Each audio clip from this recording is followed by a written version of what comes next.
malam Bapak Ibu dan saudara-saudari terkasih dalam Yesus Kristus, umat Santo Petrus dan Paulus Dahor. Pada malam hari ini, di hari Rabu tanggal 11 November 2020, jumpa lagi dengan saya Happy Sapta Mardika dan saya Sister Roberta ADM. Ya, hari ini kita mau katekese tentang Santa Cecilia. Tapi sebelum itu kita awali dengan doa ya. Kita mulai dengan tanda kemenangan Kristus. Dalam nama Bapa dan Putra dan Roh Kudus. Amin. Allah Bapa di surga, puji dan syukur kami aturkan kepadamu. Kami masih diberikan rahmat, kasih, kelimpahan, dan boleh menikmati berkat-berkat-Mu.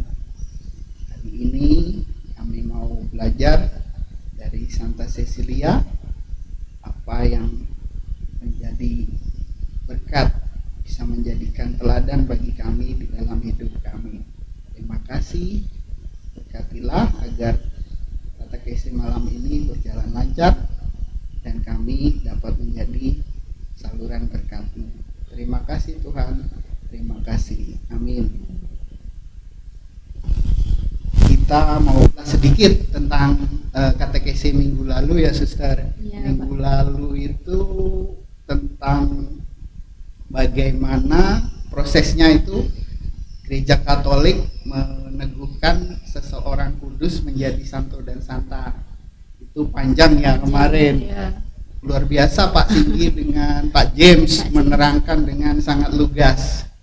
Jadi banyak. Nah, sekarang kita masuk ke materi hari ini, Santa Cecilia. Saya bawakan pengantarnya. Di zaman sekarang ini kita dapat membaca dan mengetahui cerita santo atau santa melalui buku dan sumber lainnya. Namun seringkali buku dan sumber lain tersebut tidak memberikan suatu informasi yang secara detail mengenai kehidupan seorang yang digelarkan kudus. Nah, misalnya di awal gereja itu ya, kita mengenai banyak orang kudus yang dapat diketahui sejarahnya dan kehidupannya. Kalau saya dulu sering baca di Puji Syukur belakang, tapi di sini kita pakai Mada Bakti ya. Ada juga yang tidak diketahui kisah hidupnya, jadi tidak terlalu detail ya. Nah, bagaimana dengan Santa Cecilia?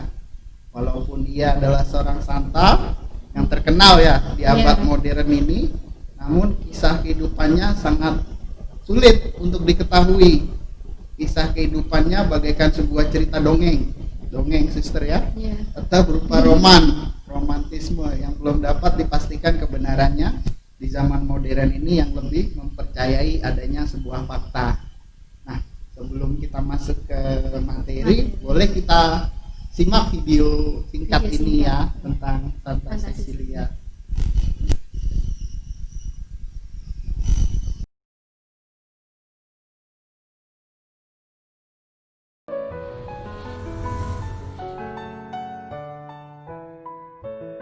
To have a deep faith is a willingness to sacrifice all you are and all you have. Saint Cecilia was such a person. Cecilia was born in a wealthy Roman family. She was a Christian from birth and was eventually given in marriage to a pagan nobleman named Valerian. She wore sackcloth next to her skin and fasted and invoked the saints and angels and virgins, beseeching them to guard her virginity. And she said to her husband, "I will tell you a secret if you will swear not to reveal it to anyone." And when he swore, she added, "There is an angel who watches me and wards off from me any who would touch me." He said, "Dearest, if this is true, show me the angel." "That can only be if you will believe in one God and be baptized," she said. She sent him to Pope Urban, who baptized him. And when he returned, he saw Cecilia praying in her chamber, and an angel by her with flamed wings, holding 2 crowns of roses and lilies, which he placed on their heads and then vanished. Cecilia is said to have converted over 400 people to Christianity. She herself was also sentenced to death, but before she died, she arranged to have her home turned into a place of worship. It is said that the execution took 3 days. They tried to steam her to death in her own bathhouse, but when that failed to work, they decided to behead her. The executioners tried 3 times without being able to complete the deed. It is said that he then ran away to be seen never again. Cecilia lived days afterwards, in which that time she gave away her possessions to the poor and sang hymns and songs of worship. On the 3rd day, when she received communion, she passed to the next life. She was made patron of musicians because of her love of singing. When the Academy of Music was founded, she was made their patron saint. She is often pictured playing an organ or with organ pipes. Cecilia is one of the 7 women commemorated in the Roman canon of the Mass by name. Her feast day is November 22nd.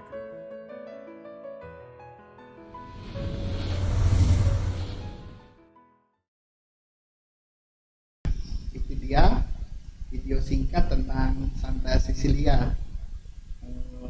Untuk lebih jelasnya, lebih detailnya seperti apa, ini panjang tapi mau coba kita singkat ya Suster.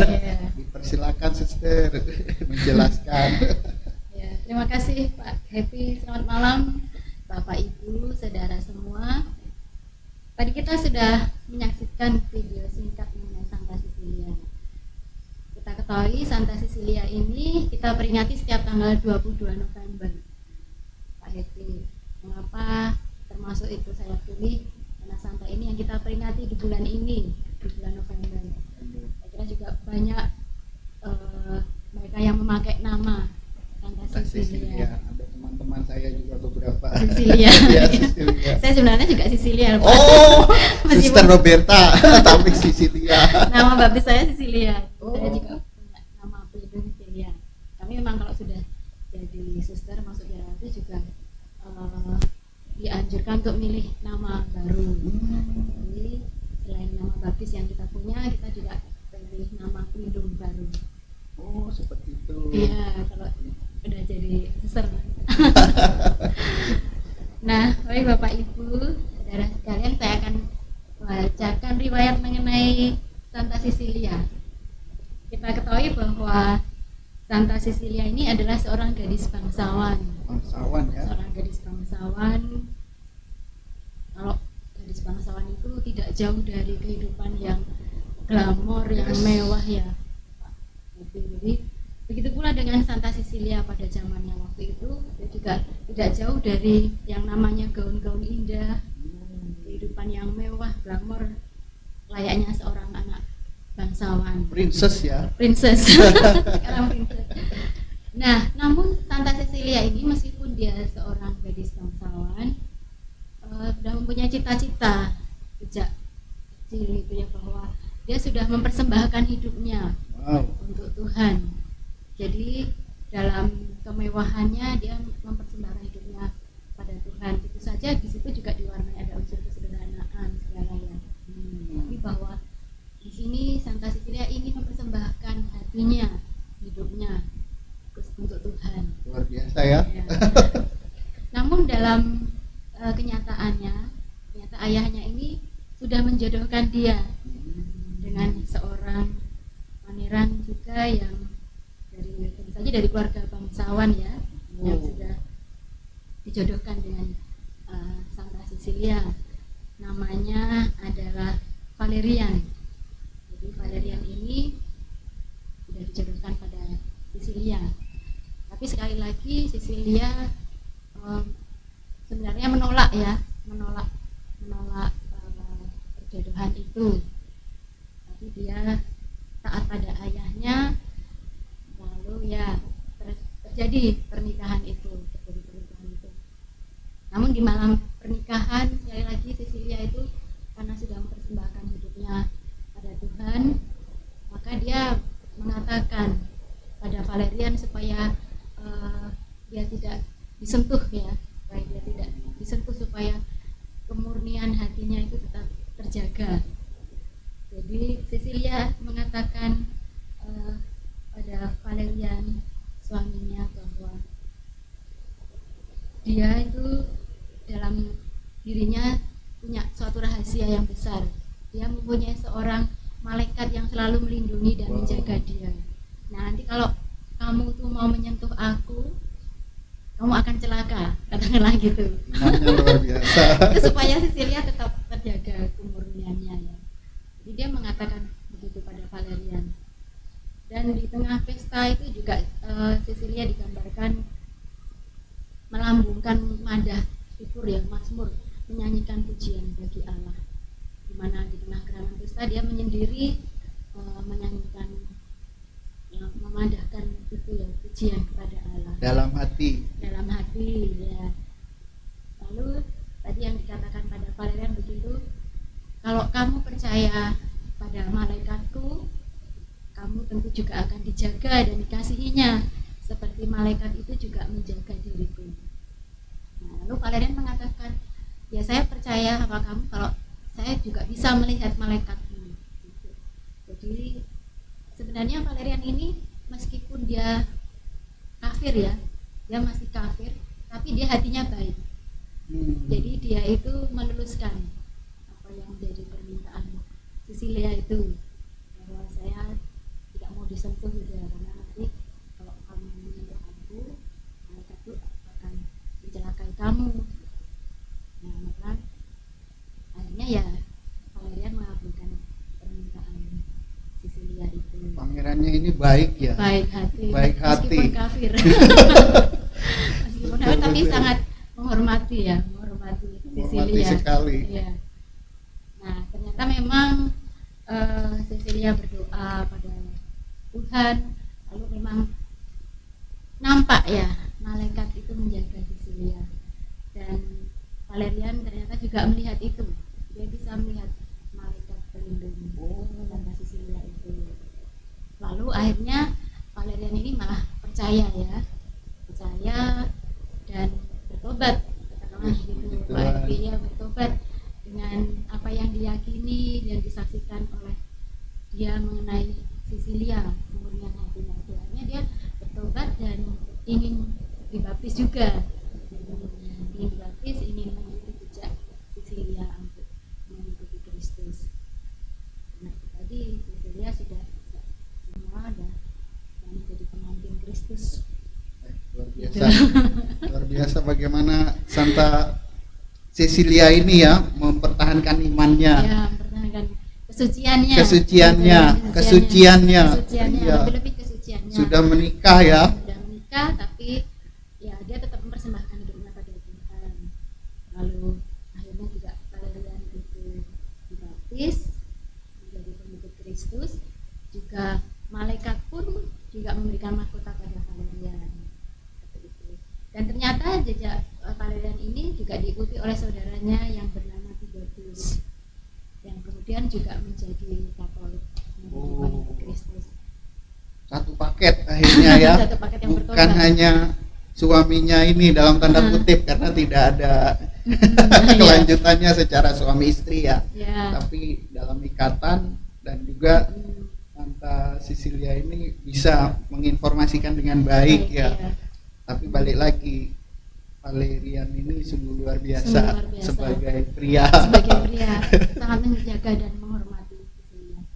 Itu tadi ada saudaranya juga di bawah ikut percaya. Iya. Wah, luar biasa.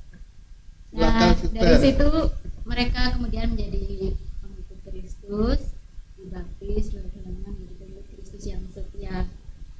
Lalu dalam perjalanannya, dalam sejarah gereja yang kita tahu ya, jadi waktu itu masih pengejaran umat Kristen, dalam arti banyak dari pengikut Kristus itu yang dibunuh pada masa itu. Yes. Itu untuk apa? Supaya menjadi kafir, Betul. tidak percaya pada Tuhan. Nah, begitu juga pada waktu Cecilia ini, waktu Cecilia hidup ini. Maka Cecilia kemudian menjadi martir karena dalam perjalanannya dia sebagai pengikut Yesus yang setia disuruh untuk menyembah berhala, untuk tidak mengakui imannya kepada Yesus, ya dia tetap tidak mau ya. Termasuk suami dan saudaranya tadi itu juga akhirnya juga dibunuh. Akhirnya juga dibunuh karena tidak mau mengakui ya, tidak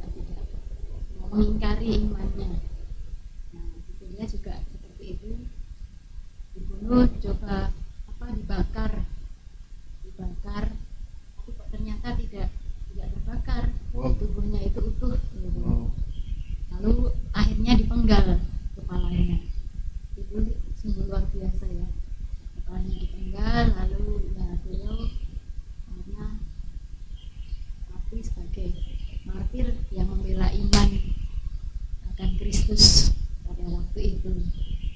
Bagaimana dengan suaminya? Terus tadi saudaranya ya?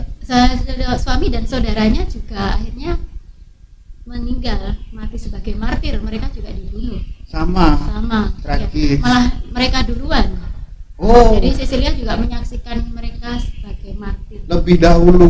Pak. lebih dahulu, baru kemudian Cecilia juga mengalami hal yang sama karena tidak mau mengingkari iman pada Kristus. Cecilia tetap setia pada Kristus, dibunuh oleh penguasa waktu itu. Jadi itu Cecilia juga dikenal sebagai martir selain sebagai perawan dan martir. Luar biasa. Pada waktu itu memang kemartiran sangat ini ya, jadi sangat banyak yang akhirnya menjadi martir ya dan ikut Kristus pada masa-masa itu. Pada Salah masa satunya- Romawi itu ya.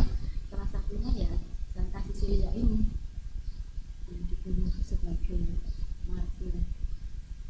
Jadi saudaranya Valerian ini namanya Tiburtius ya. Tiburtius ya. Ikut dibaptis karena percaya.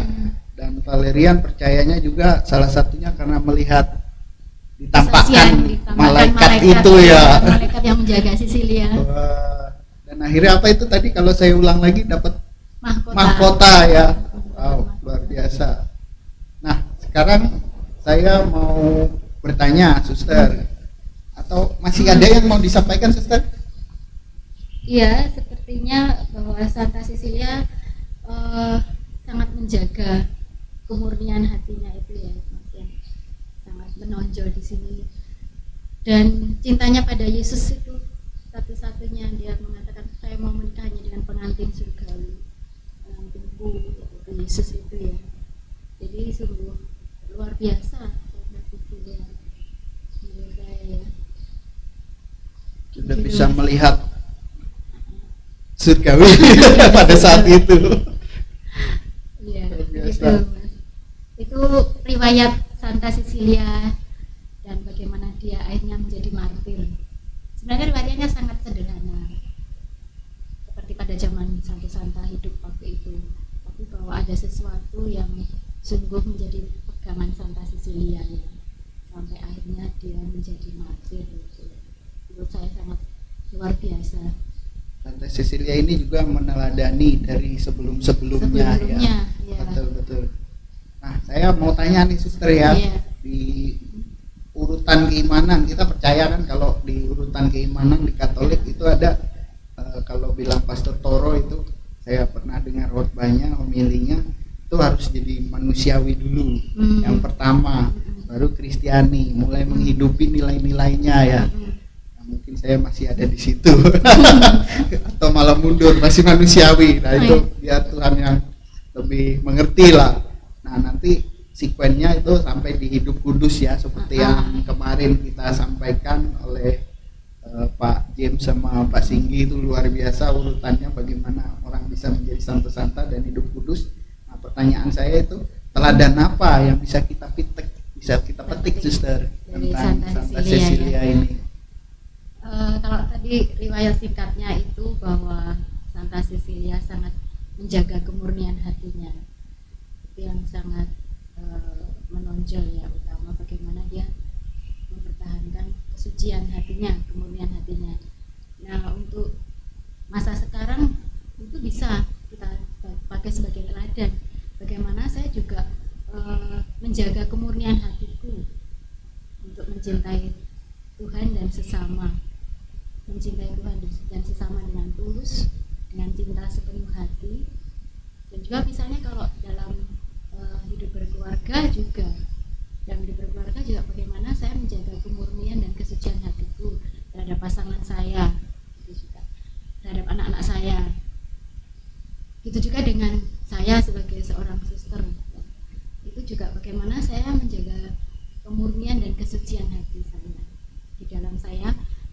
dan mencintai Tuhan dan sesama.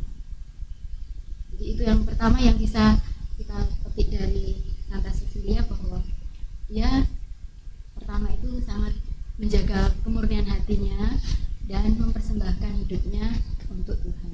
Nah, bagaimana dengan sekarang ini yang posisinya sebagai bapak, anak ya, atau juga istri, itu juga bisa ikut meneladani Santa Cecilia. Kira-kira ini gimana koneksinya, Suster? Ya itu dengan mulai dari yang kecil-kecil, mencintai pasangan saya, menerima semua anggota keluarga saya, mencintai pasangan saya dengan kelemahan dan kekurangannya. Juga seperti saya, bagaimana ketika berhidup berkomunitas, saya juga mencintai sesama teman suster dengan kelemahan dan kelebihan mereka. Itu yang teladan pertama, Mas. Ada lagi ini teladan yang lain. Di sini dikatakan pada saat pesta pernikahannya itu Santa Cecilia berseru pada Tuhan, "Oh Tuhan, biarkan hati dan tubuhku tetap murni dan aku tidak mengkhianati penyerahan hidupku." Nah, itu sama juga tadi kaitannya dengan kemurnian dan penyerahan hidup. Kalau kita sudah mempersembahkan hidup kita, atau kita sudah kita masing-masing dipanggil untuk hidup keluarga, untuk hidup membiara. Nah, bagaimana juga itu kesetiaanku terhadap panggilan itu, terhadap penyerahan hidupku, kesetiaanku terhadap hidup perkawinan juga. Kalau saya ya kesetiaan dalam hidup membiara. Yes. Begitu. Luar biasa, Suster. Ya. Nah, ini juga ada, saya baca-baca itu, saya mau tanya ini. Nah, itu bagaimana sih Santa Cecilia ini kok bisa menjadi pelindung para musisi? Oh, ya. Memang sering ya, itu kelompok-kelompok kor itu juga pelindungnya Santa Cecilia, atau kalau enggak Santa Cecilia, Gregorio Cecilia dan yang GC gitu. Oh. Ya, itu juga sering, Mas. Jadi memang Santa Cecilia ini digambarkan sebagai seorang santa. Dalam gambaran lukisannya itu sedang membawa alat musik ya, sedang memainkan alat musik. Ada kecapi juga, ada yang gambaran kecapi, ada juga yang dia sedang memainkan piano, organ itu. Selain itu juga kalau melihat dalam hidupnya itu Santa Cecilia lebih hidupnya sebagai suatu kidung pujian. Jadi dia mengatakan sendiri bahwa hidupku itu juga saya persembahkan kepada Tuhan sebagai kidung pujian gitu. Saya kira dari situ bahwa Santa Cecilia itu dipakai sebagai pelindung musisi atau kor juga gitu ya, para penyanyi gitu ya, yang identik dengan penyanyi gitu. Jadi lebih ke itu, karena hidup Santa Cecilia sendiri sebagai sebuah kidung pujian. Dan dalam lukisannya Santa Cecilia sering digambarkan seperti itu. Ada lukisannya. Dia juga waktu pernikahan seperti yang tadi saya katakan, dia juga menyanyikan kidung pujian. Iya, tadi sempat disampaikan. Iya. Begitu Mas, saya kira seperti itu. Mengapa Cecilia ini jadikan pelindung para musisi. Ya. Pertanyaan nomor 2 sudah terjawab. Nah, ini saya sekarang tertarik sama tadi bagaimana hidup membiara atau hidup selibat ya. Ini saya mau tanya, menurut Suster apa sih yang paling wah untuk hidup kudus? Hidup kudus. Ya, kalau kita membayangkan hidup kudus itu rasanya kok sulit dan jauh sekali gitu ya, Mas. Atau kita berpikirlah hidup kudus itu pasti hanya dimiliki oleh orang-orang yang kudus, yang suci, seperti bagaimana Suster? seperti santa-santa yang kita selalu peringati, atau santa yang hidup dalam diri kita jadikan nama lindung, nama baptis gitu. Tapi sebenarnya menurut Bapak kita Paus Fransiskus itu, kekudusan sebenarnya tidak jauh-jauh dari diri kita. Jadi kekudusan itu ada di dekat-dekat kita. Kita bisa mencapai kekudusan itu lewat hal yang biasa dan sederhana. Tanggal 19 Maret 2018 itu Bapak Paus mengeluarkan surat anjuran apostolik ya, dalam bukunya Gaudete et Exsultate. Artinya bersukacita dan bergembiralah. Sukacita dan bergembiralah. Ya, di situ Bapak Pos merenungkan dan mengajak kita semua untuk panggilan menuju kekudusan. Jadi kita semua umat ini bisa mencapai kekudusan. Bisa ya, Suster ya? Lewat keseharian hidup kita. Lewat keseharian hidup kita di dunia ini. Jadi untuk menjadi kudus di situ dikatakan tidak perlu menjadi uskup, imam atau kaum religius. Di tengah godaan dunia ini seringkali kita tergoda untuk berpikir bahwa kekudusan hanya dapat diperoleh bagi mereka yang menarik diri dari urusan biasa. Nah, Paulus itu menegaskan pada kita bahwa kita semua dipanggil untuk hidup kudus melalui perbuatan kasih. Melalui perbuatan kasih dan dengan memberikan kesaksian dalam setiap yang kita lakukan. Ya, tentu saja banyak perbuatan kasih yang seperti tadi saya bilang. Kalau saya menjadi seorang bapak, ya bagaimana saya menjalankan tugas saya sehari-hari. Lalu saya sebagai seorang guru misalnya, bagaimana saya mencintai anak-anak yang dipercayakan untuk saya didik. Jadi lewat hal yang kecil biasa, tidak yang wah yang kelihatan besar, susah. Tapi semua kita bisa menjadi kudus lewat perbuatan-perbuatan kasih yang kita lakukan setiap hari. Dan itu bisa kita tunjukkan ya. Orang itu akhirnya melihat perbuatan baik kita. Jadi lewat hal yang kecil dan sederhana tapi dilakukan dengan cinta dan dengan kasih. Gitu. Pak Ibu, kalau sekali. menurut anjuran dari Bapak kita Paus Fransiskus itu, maka di situ dikatakan jangan takut pada kekudusan. Jangan takut pada kekudusan. Ya. Bukannya sesuatu yang jauh di awang-awang ya ternyata. Ya, tapi itu dekat, bisa kita lakukan setiap hari dengan hal kecil, perbuatan-perbuatan kasih. Mulai dari hal kecil. Ya. Setiap hari lakukan dengan penuh kasih. Nah, sekarang korelasinya gini, Suster.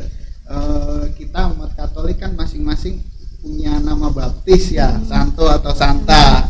Dan juga saya kemarin waktu itu baptis dewasa, saya pilih sendiri. Terus ada penguatan krisma, saya juga pilih nama penguatan krisma. Nah, itu kira-kira korelasinya bagaimana, Suster, untuk kita bisa seperti mereka juga. Kalau yang baptisnya dari bayi bagaimana, Suster? Iya, kalau yang baptisnya dari bayi itu pasti dipilihkan oleh orang tua ya. Orang tua juga pasti punya alasan tertentu kenapa dipilihkan nama baptis ini untuk anaknya. Kalau saya, pengalaman saya itu nggak tahu dulu orang tua saya itu kok memberi nama baptis saya waktu saya kebetulan baptis bayi. Jadi saya juga yang termasuk tidak tahu. Termasuk juga tahu riwayat Santa Cecilia setelah saya besar ya. Ternyata kalau dulu waktu di rumah itu, karena saya itu 4 bersaudara cewek itu, ternyata bapak ibu saya itu memilihkan nama baptis urut abjad. Urut abjad, jadi kakak saya namanya Anastasia A, lalu kakak saya yang kedua B, Bernadetta. Saya anak ketiga C, Cecilia begitu. Ya. Jadi mungkin juga bapak ibu saya nggak tahu itu riwayatnya, tapi hanya terus urut abjad saja. Anastasia, baru Bernadetta, terus saya Cecilia. Itu tapi setelah dewasa, setelah kita tahu riwayat santa-santa kita, apalagi seperti Pak Happy yang tadi baptis dewasa, tentu semakin meyakini gitu. Betul. Ya. Ternyata nama baptis yang saya pakai itu santanya luar biasa. Santonya luar biasa. Nah, dari situ saya sekurang-kurangnya ya meneladan hidupnya. Ya, mencontoh apa yang menjadi kekasan atau keutamaan santo-santa yang kita pakai itu. Kalau dewasa bisa, ya dewasa kita bisa milih ya, bisa milih sendiri. Kalau sekarang ini saya pakai nama Roberta juga ada juga kekasannya, keutamaannya gitu. Jadi setelah kita tahu, kita mencoba untuk meneladan. Tahu kisahnya, membaca lagi, merenungkan, lalu meneladaninya. Nah, yang Pasti Pak Happy kan juga. betul, Iya, betul. Saya pilih nama baptis itu Santo Michael. Nah, itu. Karena saya lihat, oh ini yang paling hebat sudah ini, tidak ada lagi Iya. lawannya.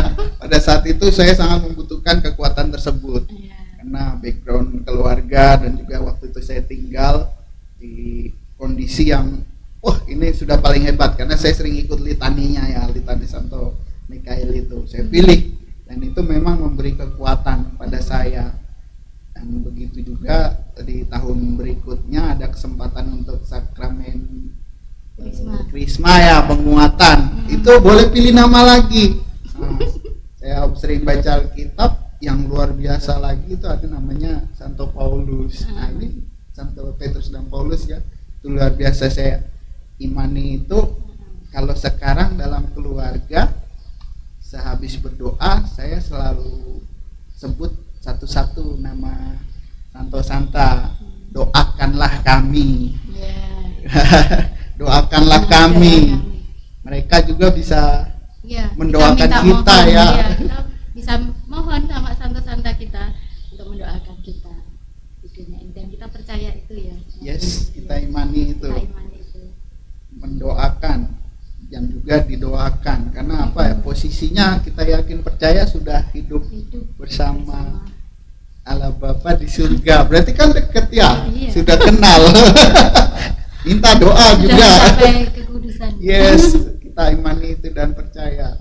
Kita yang masih hidup di gereja penziarahan ini ya sangat butuh bantuan dari Santo Santa kita. Nah, tadi kembali lagi ke Santa Cecilia ini. Kita mau coba lihat dalam keutamaan Santa Cecilia, terus kita juga mau merefleksikan ini ya suster ya. Merefleksikan dalam hidup kita ya. Yes, silakan suster, bagaimana itu suster? Jadi kita mencoba untuk bertanya dengan melihat riwayat Santa Cecilia itu, bagaimana, apakah hidupku sudah menjadi suatu pujian bagi Allah? Apakah selama ini hidupku lewat pelayananku, lewat keseharianku yang aku lakukan itu saya sadari enggak itu? Apakah hidupku ini saya persembahkan sebagai mada pujian bagi Tuhan Allah? Memang Allah sudah mulia ya, tapi kita sebagai manusia di dunia ini juga itu tadi Mas, dalam refleksi keseharian yang aku lakukan, pelayananku selama ini itu apakah sudah menjadi suatu pujian bagi Allah? Itu saya kira hal pertama yang bisa kita petik ya dari Santa Cecilia tadi. Lalu juga yang lain misalnya untuk menjadi martir itu untuk saat ini mungkin tidak perlu mengorbankan darah atau maksudnya dibunuh gitu ya, Mas. Sudah merdeka Indonesia. Tapi ya itu tadi, kita bisa berkorban lewat hal kecil, dengan pengorbanan kecil, memberikan waktu, tenaga untuk orang-orang yang ada di sekitar kita. Lewat pengorbanan kecil itu kita bisa menjadi martir juga, tidak lewat hal yang besar harus mati dibunuh gitu ya. Tapi lewat pengorbanan itu saya kira.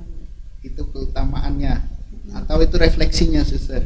Ya, itu bisa kita pakai sebagai refleksi ya. Refleksi. Kita pakai sebagai refleksi kalau kita mau bercermin pada Santa Cecilia. Santa Cecilia. Ya. Dan nanti juga Bapak Ibu yang di rumah yang juga memiliki nama Santo Santa Pelindung juga bisa melakukan hal yang sama. Keutamaannya apa? Yes. Santo Santa saya ini. Nah, terus dari situ saya juga merefleksikan hidup saya selama ini bagaimana. Keutamaannya, buah-buahnya. Iya, itu yang agak sulit ya, buah ya. Bagaimana merefleksikan diri. Siapa buah? Buah itu kan harus bisa kita saksikan ya, kita nikmati dalam arti begitu. Buah itu yang nampak ya. Jadi hidup kita berbuah. Betul. Nah, ini pertanyaan refleksinya luar biasa, saya bacakan kembali ya suster. Nah, bagaimana saya menjaga kemurnian dan kesucian hatiku? Itu kalau kita merefleksikan dari Santa Cecilia ya. kedua itu apakah hidupku sudah menjadi madah pujian bagi Allah gitu ya, tadi yang suster sampaikannya. Nah, lalu bersediakah aku untuk berkorban? Iya. Nah, berkorban tuh kayak gimana tadi suster? Kita sudah merdeka. Sudah merdeka. Jadi ya berkorban lewat hal kecil. Hal kecil, betul. Memberikan waktu, tenaga untuk orang-orang yang ada di sekitar kita, orang yang kita cintai. Juga ya banyak yang bisa kita buat ya, berbuat kasih, amal dan kasih itu juga salah satu Di tengah kondisi seperti ini. Kondisi seperti ini. Tepat sekali. Iya. Kondisi. Perhatian pada mereka, saudara-saudara kita yang lemah ya. Betul. Jadi itu salah satu bentuk kemartiran pada masa sekarang ya Pak Happy ya. Boleh disampaikan suster tentang keutamaan Santa Cecilia ini. Jadi biar kita bisa, oh ternyata kalau Santa saya seperti ini, kalau Santa Cecilia kan keutamaannya seperti itu. Silakan suster. Keutamaan Santa Cecilia tadi bahwa menjaga kemurnian hati, bagaimana aku dalam hidupku juga menjaga kemurnian hatiku, kesucian hatiku dalam mencintai Tuhan dan sesama. Lalu juga yang kedua itu kita kalau tadi dari kesaksian hidup Santa Cecilia itu kan Santa Cecilia bisa menarik Valerian dan Tiberius untuk menjadi pengikut Kristus ya. Jadi lewat kesaksian hidup Santa Teresia yang baik itu, katakanlah begitu, sehingga Valerian sama Tiberius ini berubah kan hidupnya. Nah, begitu juga hidup kita, bagaimana kita bisa memberikan kesaksian yang baik di tengah masyarakat, di tengah orang-orang yang ada tinggal bersama kita, di sekitar kita, memberikan kesaksian yang baik sehingga mereka juga bersukacita ya karena kita. Terus bisa juga teladan yang lain itu tadi hidup Cecilia itu mempersembahkan seluruh hidupnya kepada Allah. Nah, maka kita juga bagaimana mempersembahkan seluruh hidup kita itu kepada Allah dengan iman kepercayaan kita akan Yesus Kristus, dan itu kita hayati, kita yakini ya sampai akhir hidup kita setia sebagai pengikut Kristus. Itu Mas Happy. Jadi tentang kemurnian, tentang kesaksian hidup, tentang persembahan hidup sampai akhir. Begitu. Luar biasa. Nah, ada perjalanan kemartirannya juga Santa Cecilia ini. Ini ada ditulis ya, mungkin boleh disampaikan suster. Perjalanan kemartirannya itu biar kita sama-sama bisa simak ya. Ya, seperti tadi yang saya katakan, waktu itu kan di Roma itu ya masih mereka yang pengikut Kristus masih dikejar-kejar, lalu dipaksa untuk menyembah berhala. Nah, begitu juga dengan Cecilia dan tadi kedua orang yang dikasihi itu, suaminya dan juga saudaranya. Nah, ternyata dalam perjalanan itu mereka kan menolak ya untuk menyembah berhala. Lalu Valerian itu ditangkap, dicambuk, di sini dikatakan dicambuk, bahkan ketiganya itu dihukum pancung. Nah, itu. Nah, Cecilia itu menyaksikan kematian ketiga orang itu, saudaranya itu, kakak beradik itu. Lalu ternyata Cecilia juga mengalami nasib yang sama ya, karena dia juga tidak mau menyembah berhala, disuruh tidak mengakui akan Yesus, ya dia juga ditangkap. Coba untuk dibakar dalam kobaran api, tapi ternyata api itu tidak menghanguskan dia. Nah, kok ternyata tidak terbakar, maka dia dipenggal kepalanya. Lalu di situ dikatakan ketika dia rebah ya, tapi tidak langsung meninggal. Selama 3 hari dia tidak mampu bergerak, lalu dia meninggal itu dalam posisi mengacungkan 3 jari sebagai simbol dikatakan di situ imannya akan Allah Tritunggal. Tritunggal. Iya. Simbolnya mungkin begini atau bagaimana? Kurang kopi ya. Luar Jadi biasa itu, tetap mempertahankan sampai akhir mempertahankan imannya. di tengah kondisi seperti saat itu. Iya, kita bayangkan ya, aduh gadis Bangsawan, cantik, princess. cantik, princess, lalu ya meninggal dengan cara seperti itu, dibunuh menjadi martir ya. Saya juga Luar pernah biasa. baca bahwa dia tidak memilih baju-bajunya yang bangsawan, tapi lebih memilih baju yang sederhana ya, yang biasa dipakai para pelayannya. Dia lebih memilih seperti itu. Berarti singkatnya, dengan pilihan hidup yang ada, yang harusnya dia itu bisa Menikmati kemewahan, dan itu bukan Iya. suatu yang harus dia cari, memang karena sudah ada.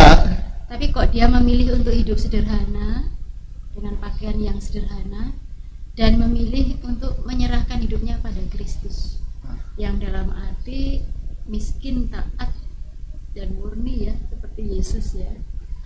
Yesus juga tidak punya apa-apa. Yes.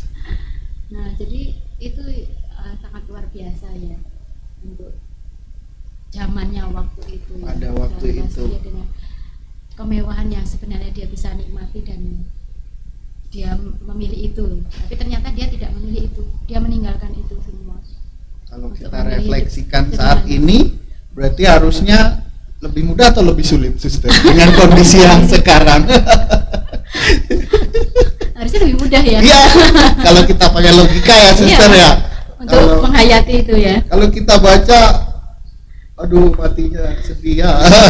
Iya. Harus mempertahankan, harus disiksa. Iya. Luar biasa. Disiksa. Sekarang kita tidak, mungkin lebih ke arah kalau saat ini terlalu banyak godaan ya, Suster ya. Iya, Apapun sudah ada. sudah ada, instan, semuanya serba cepat, Yes. semuanya bisa kita dapatkan dengan mudah. Mau makan juga nggak usah repot masak, tinggal kita pesen aja di luar, iya tuh, langsung nggak ada 10 menit udah datang makanan. Tantangan Itu budaya hidupnya tantangan, iya, saat ini lebih ke arah pilihan yang benar. pilihan yang benar. Seperti itu ya, Suster, pilihannya sudah ada semua di depan, tapi bagaimana kita dengan iman, dengan teladan para santo santa kita, iya. dengan refleksinya, kita mau hidup benar dengan pilihan yang tepat ya. Sesuai dengan sekarang ini ya. Yes. Ditetapkan dengan situasi sekarang ini. Itu. Iya. Ya kembali seperti tadi, kita tidak mengatakan dia kan santo, dia santa. Tapi ya kita sebagai umat juga tadi untuk mencapai kekudusan ya ternyata juga lewat hal yang kecil dan sederhana itu tadi. Yes. Termasuk juga kesederhanaan, pilihan untuk kesederhanaan segala itu. Iya. Begitu saya kira. Mas, Begitu ya. kurang lebihnya, dan panjang lebar sudah ya. Singkatnya Banyak, seperti kita itu. bersyukur ya di gereja kita itu punya banyak santo-santa. Ini salah satu Yes. kekasan kita sebagai gereja Katolik ya, Mas. Kita punya barisan santo-santa yang selalu melindungi, menjaga, mendoakan kita, dan kita jadikan panutan, teladan supaya hidupku ya menyerupai, sekurang-kurangnya sama dengan santo-santa saya itu. Ada Nah, itu beato juga ya? Ada beato.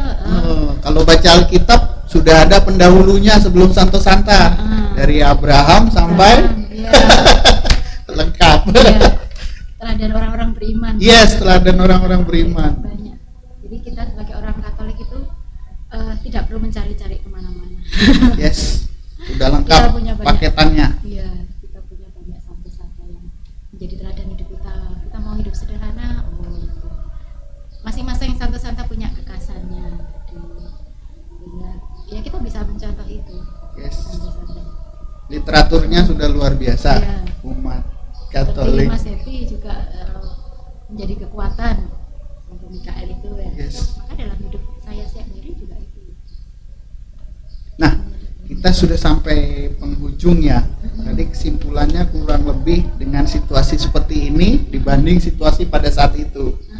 Apa? Lebih mudah harusnya ya. Iya. Tapi balik lagi, pilihan ada di Kita pribadi masing-masing. Mau pilih yang mana? Mau pilih yang mana? Sudah banyak teladan, sudah banyak ajaran. Memang kadang jalannya tidak enak ya Mas. Ya. Ketika kita memilih jalan seperti Santa mungkin untuk kita tidak enak. Ya karena harus berkorban, harus macam-macam seperti itu ya. Harus sederhana tadi, hidup sederhana misalnya. Tapi ya sekali lagi kalau kita memang mengarah ke sana, hidup kita sudah terarah untuk Tuhan, pasti juga Tuhan itu akan memberikan jalan hidup kita apapun, sehingga kita akan menjadi damai hidup kita. Kuncinya itu damai. Damai. Ada kesulitan, ada tantangan, nggak mudah memang. Tapi kalau kita kembali tadi mempercayakan diri, mempercayakan hidup kita seperti Santa Cecilia ini, ya hidup kita akan menjadi damai, dan juga ya Tuhan pasti akan memberikan berkat-berkatnya untuk kita juga. Amin, amin, amin, amin. Gitu, saya kira. Berkat juga dari Tuhan itu Iya. sungguh luar biasa. Iya. Kita terus nikmati sampai saat ini. Iya. Amin. Maka kita bersyukur ya Mas punya Santa banyak dari yang kita peringati. Setiap bulan ada pasti kita memperingati Santa lindung itu. Ya kalau saya baca puji syukur tiap hari ada ya. Belum lagi penambahannya. Ya, yang tadi itu proses itu ya. Gereja selalu mengadakan penyelidikan. Jadi jangan takut. Namanya pasti banyak pilihan ya. Banyak pilihan. Banyak satu-satu. Yang kesulitan biasanya kalau mau baptis itu kan terus pada cari nama baptis ya. Betul. Orang tuanya. Jadi kalau baptisnya baptis bayi. Kalau diterimakan sudah dewasa boleh pilih sendiri. Banyak literaturnya di gereja.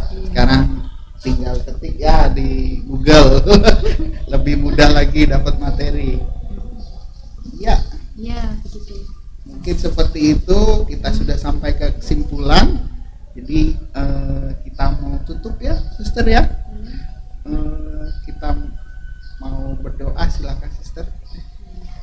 Baik Bapak Ibu semuanya, mari kita akhiri katekesi kita pada malam hari ini dengan berdoa.